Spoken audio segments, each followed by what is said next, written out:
Hello and welcome to India Business Hour. I'm Ashmit Kumar. Here are the top headlines that we're tracking this evening.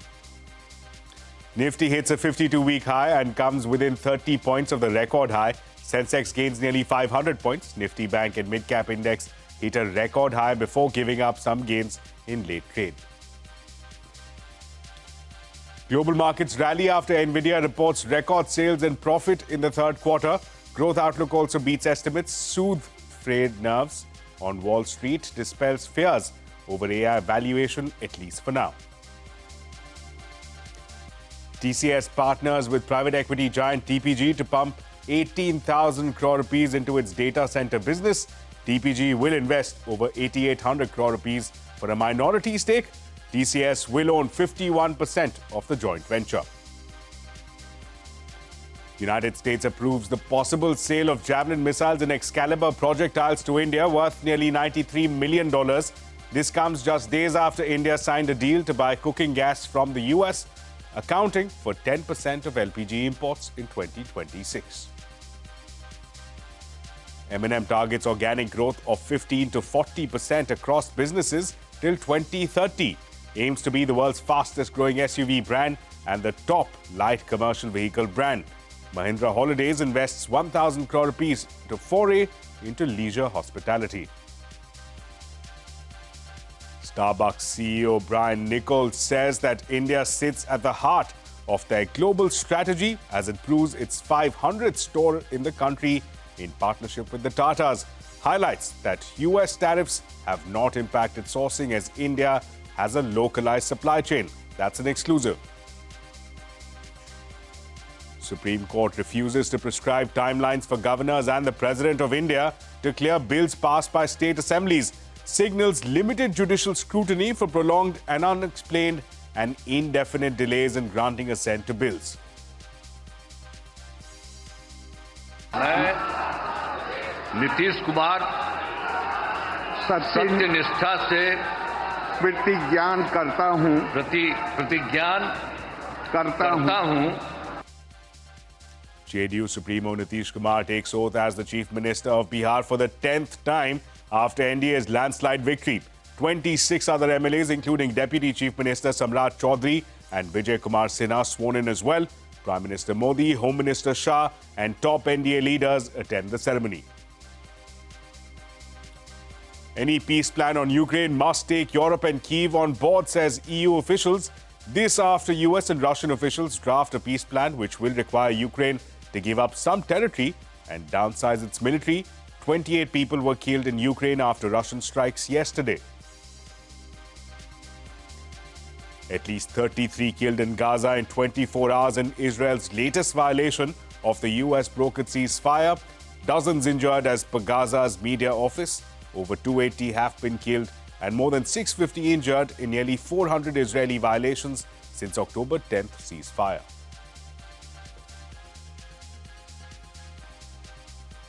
Well, straight to the day's market action, the Sensex and the Nifty hit 52-week highs after a steady session on the Lal Street. In fact, the Nifty was just 30 points away from its record high during intraday trade. Now, both indices did give up some gains in late trade. Nifty Bank and Mid-Cap Index hit a new record before seeing some profit booking. The Mid-Cap's underperformance kept the market breath in favor of declines. Surbi Upadhyay, my colleague, is now joining us with a quick wrap of the day's trading action. Surbi. Let's dissect what really transpired today. So today, if you talk about the leading sectors, then defense, infra, oil and gas for sure, thanks to Reliance, capital markets, autos, and even banks. Banks didn't lead from the front, but they did chip in, and I'll get to more of this in just a bit. The lagging sectors today, real estate, pharma, healthcare, and PSU banks. Let's see how this translates into actual Nifty stocks. So Nifty gainers, Reliance Industries, like I'm saying, and the other heavy hitter, HDFC Bank, contributed quite nicely. Axis Bank was up and about, and auto stocks had a pretty good session, specifically some of the two-wheeler names like Eicher Motors as well as Bajaj Auto. Both those stocks up between 1 and Eicher, the Nifty winner, actually going up to almost 3% gains. The losers then, some consumer stocks like Asian Paints, Titan seeing profit taking. Lever was also down, and some of the tech names that did very well yesterday, they cooled off today. So names like Infosys and HCL Tech, to name a few. Now let's come to the mid-cap part of the market, and that was the only grudge, so to speak. because mid-caps underperformed large caps. The index was more or less flat, and the advance decline ratio was also negative. More declining stocks than advancing stocks in the market today. So let's talk about the movers, the big listings or the recent listings. Today was a day to come down to gravity. So Growth, second day running, managed to see a cut. 6-7% down on Growth. Physicswala was also slightly lower. Hyundai had a bit of a rough session, 3% down on Hyundai Motor. Biocon, and like I said, IT, not just large cap, but even mid-cap IT, which was sizzling yesterday. Today was some profit-taking on names like L&T Technologies. There was Coforge and Intellect Design.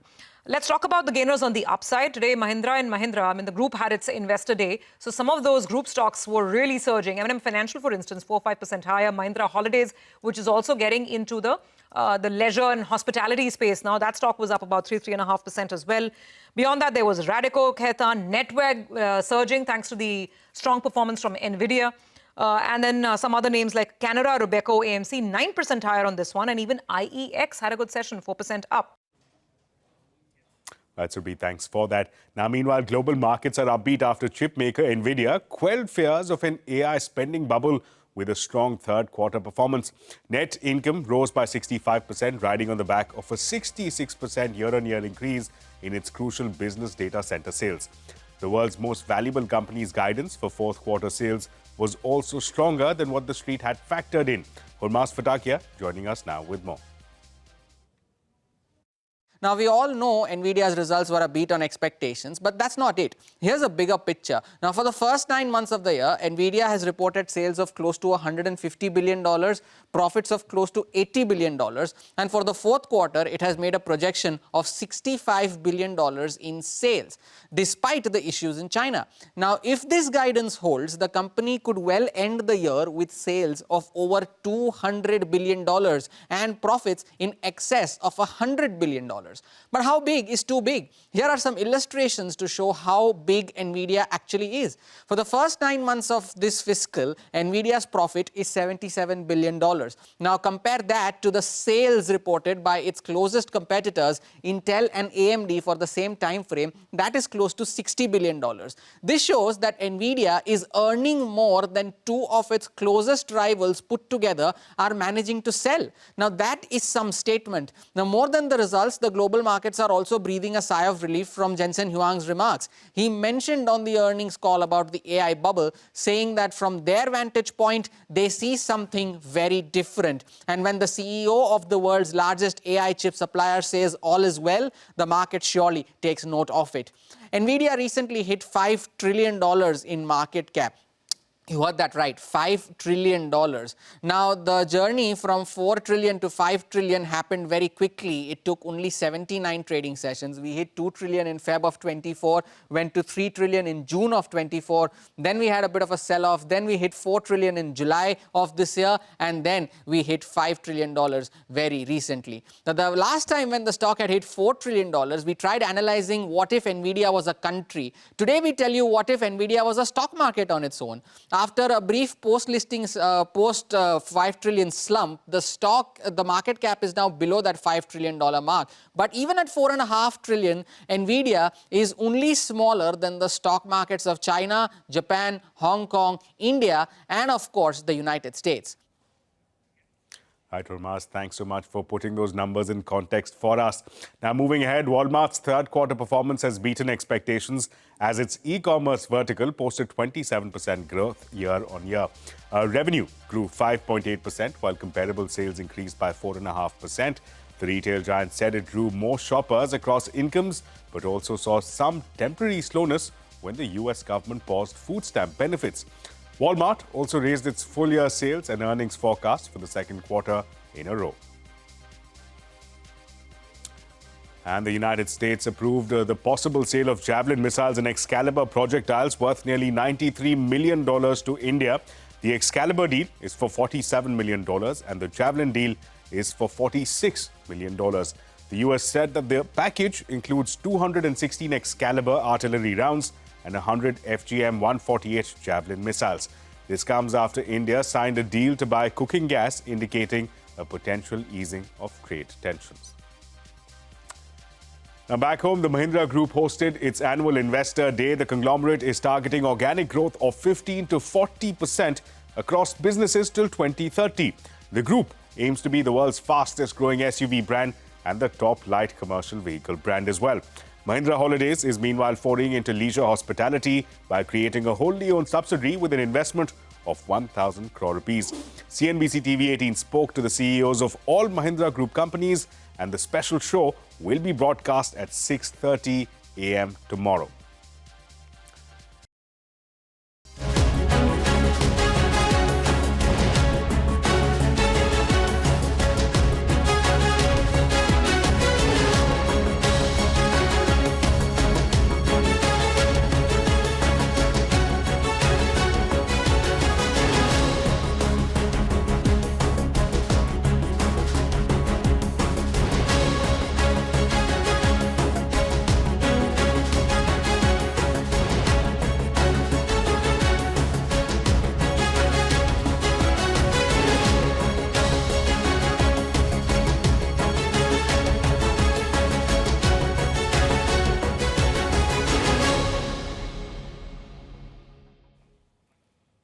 Now, RBI Governor Sanjay Malhotra has said that the shift from bank deposits to the equities market is a natural progression. Speaking at an event in Delhi School of Economics, Malhotra also said that the shift will decrease intermediation by banks but will not harm their growth.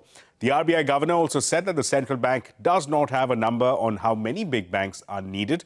However, he added that the pace at which banks are growing, it will make them part of top 100 banks in the world.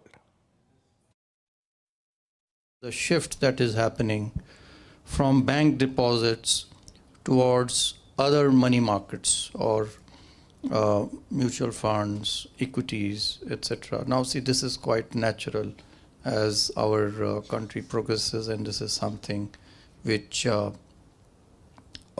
is natural. I would not say that it is something to be rejoiced. I don't know, because if it happens too quickly, then that's also not good, right? But certainly this move is towards more of equity, etc., more other markets. That's not a bad move. On the number of banks that we would like, as many as possible, and that will happen.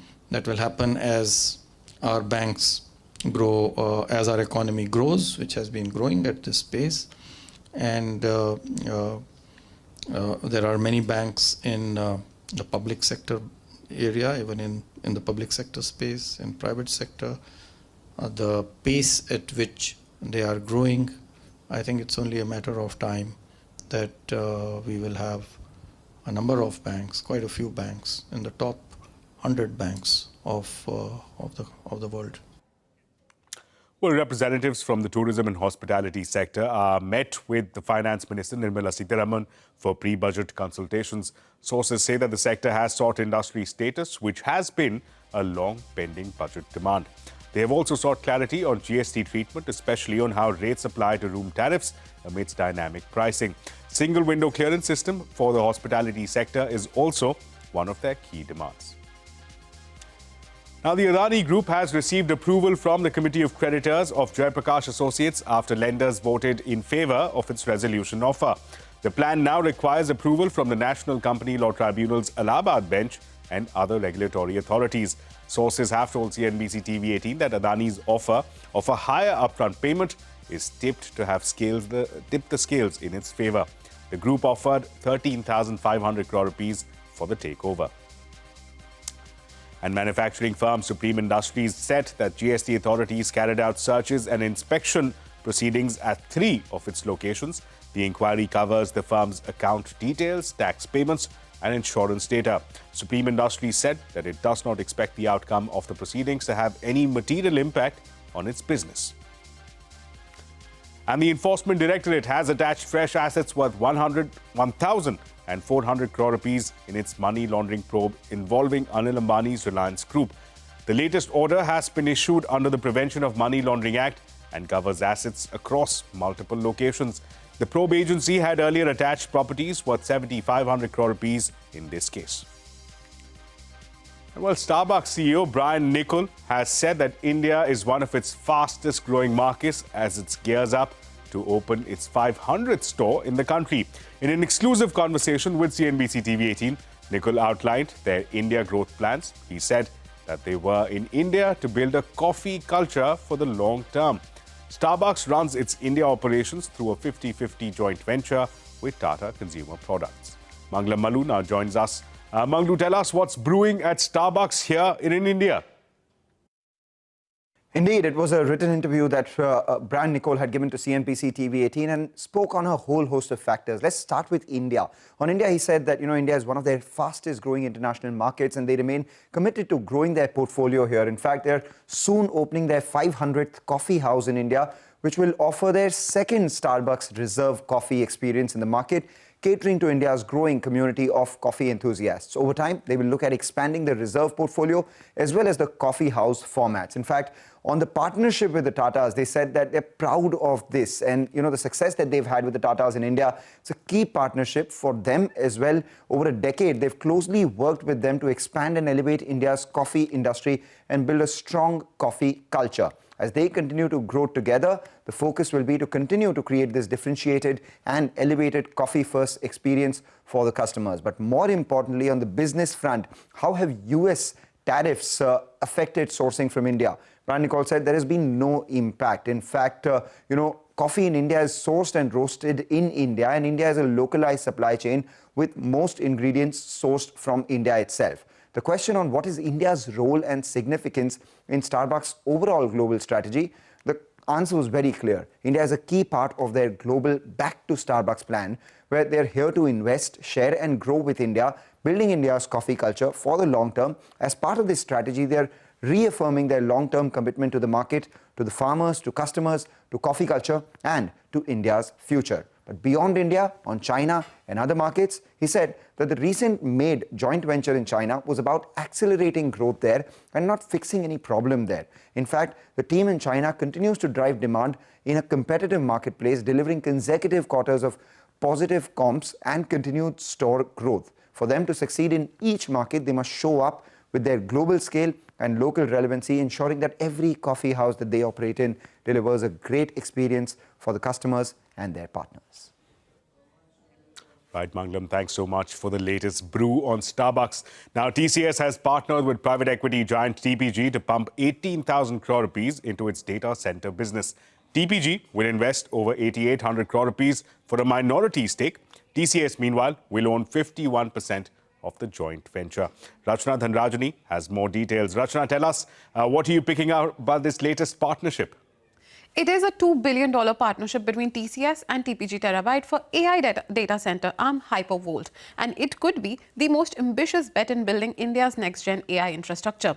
Now, according to the company filings, TCS and TPG have signed a security subscription agreement and a shareholders agreement. They will now jointly invest up to 18,000 crore rupees into Hypervolt over the next few years. From this amount, TPG will bring in up to 8,820 crore rupees and could eventually own between 27.5% and 49% of Hypervolt, while 51% will be with TCS. Now, the funding will come through a mix of equity and several tranches of compulsorily convertible preference shares, giving Hypervolt a capital structure that can support long-term expansion.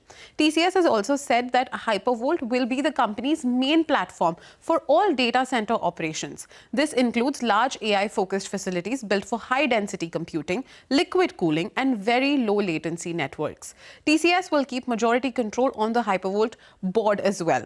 TPG will have the right to appoint up to two directors. Now, both the companies have agreed to a 3-year lock-in period, and during this time, they cannot transfer their shares except to affiliates. The plan is to support TCS's goal of becoming a global AI-led technology services leader at a time when demand for AI computing capacity is rising sharply globally. Meanwhile, India's data center capacity is currently around 1.5 gigawatts and is expected to grow to 10 gigawatts by 2030. Since 2019, the sector has already attracted around $94 billion in investment. Hypervolt's roadmap is ambitious. It aims to build large gigawatt-scale facilities that can support hyperscalers, AI companies, enterprises, and public sector workloads. TCS says that the partnership will help improve shareholder returns while reducing its own capital burden and accelerating the deployment of new data center capacity. Back to you. Right, Rachna, thanks so much for that quick wrap. Now, the Supreme Court has refused to prescribe timelines for governors and the President of India to clear bills passed by state assemblies. The five-judge bench said that there is no concept of deemed assent. However, the top court signaled that limited judicial scrutiny may apply in cases of prolonged, unexplained and indefinite delay in granting of assent by the governor. Now, the bench further clarified that a governor cannot withhold assent if a bill is passed for a second time without any amendments. The court also remarked that governors cannot act as super chief ministers, stressing that there cannot be two executives within a state. And this comes after a rare presidential reference was made to the court over its verdict in April, which imposed a 3-month deadline on dealing with bills that have been passed by state assemblies. Now, we spoke to two top legal experts to get a sense of what they made of the court's response. To my mind, today's opinion is undemocratic, and it really runs completely contrary to the fundamental principle of parliamentary democracy, which applies both at the center and the states. The governors or the president, for that matter, are under the Constitution. They are not above the Constitution. Under our scheme, constitutional scheme, nobody is in imperio. Everybody is under the law. And it's not unknown that the courts have, in interpreting constitutional provisions and statutory provisions, read into a reasonable timeline. So my thought would be that that was welcome. And to that extent, this waters it down. And coming up on India Business Hour, Nitish Kumar takes oath as the Chief Minister of Bihar for the 10th time after NDA's landslide victory. More details in just a bit. And you can also catch all CNBC-TV18's news and updates on YouTube, Facebook, Instagram, X and Jio Hotstar. Do subscribe to CNBC-TV18 Access for exclusive stories.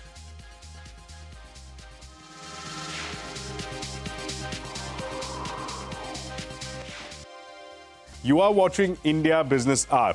Now, the big global headline, Russia has killed at least 26 people, including 3 children, in a missile and drone attack in western Ukraine. Ukraine's Air Force said that Russian cruise missiles targeted residential areas. Meanwhile, Moscow claimed that Ukraine tried to hit civilian targets with US-made missiles in southern Russia. This as senior Pentagon officials arrived in Ukraine to discuss efforts to end the war with Russia.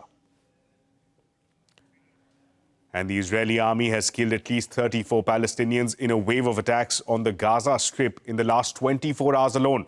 Palestinian health officials have said that at least 90 others have been injured in the strikes.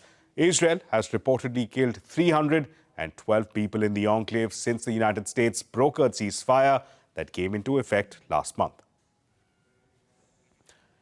US President Donald Trump has signed a bill ordering the release of government files related to the late convicted pedophile Jeffrey Epstein. The bill requires the US Justice Department to release within 30 days all information that it holds on investigations into the Epstein case. However, some of these documents could be withheld if they relate to an active investigation or are deemed to invade personal privacy. India's Commerce Minister Piyush Goyal is in Tel Aviv on a 3-day visit to push for long-pending free trade deal with Israel. He's leading a 60-member delegation to focus on deepening trade, investment flows and innovation partnerships. Abhimanyu Sharma reports from Tel Aviv. It's the biggest ever business delegation from India which is visiting Israel, along with India's Commerce and Industry Minister Piyush Goyal, who met his Israeli counterpart Nir Barkat today. He is also expected to meet several other Israeli ministers in course of the next few days. Indian businesses are in talks with their Israeli counterparts to explore partnerships and joint ventures in trade, innovation, artificial intelligence, defense and technology. It remains to be seen whether any big announcements are going to be made as part of the minister's visit to Israel. Today, Israel's minister indicated plans to allow Indian companies to bid for infrastructure projects in Israel. He also indicated the possibility of the IMEC corridor becoming a reality for shared prosperity of Asia as well as Europe through Israel through the success of the Abraham Accord. It remains to be seen whether any deliverable announcements would be made with respect to the IMEC corridor as far as increasing trade through Israel, through the Haifa port is concerned between Asia Asia and Europe. Also, India's Commerce and Industry Minister is meeting several Israeli investors for possibilities of more investment into India for Israeli businesses and Indian businesses to collaborate in a win-win situation to gain from huge scale of manufacturing in India and the huge technology benefit which Israel can possibly offer to Indian businesses. I can assure you, friends, our first quarter growth was 7.8%. Our second quarter numbers are expected soon, will be about 7%. And I think at the end of the year, our year ends on 31st March 26, we will be growing at 7%, well above the world estimates. As far as Amul is concerned, we've been exporting our ghee to Israel for quite some time now. But this is a visit not for exports, but it's largely to learn.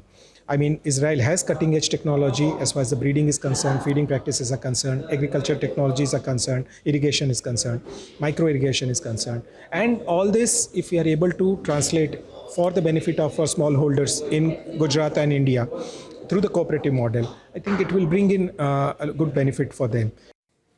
Well, back home in Bihar, JDU Supremo Nitish Kumar took oath as Bihar's Chief Minister for the 10th time after landslide NDA victory.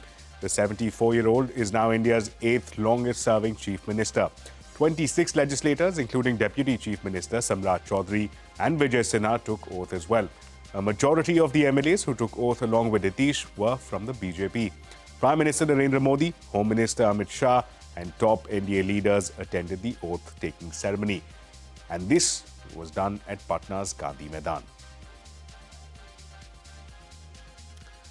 Now, West Bengal Chief Minister Mamata Banerjee has urged Gyanesh Kumar, India's Chief Election Commissioner, to halt the ongoing special intensive review of electoral rolls in the state.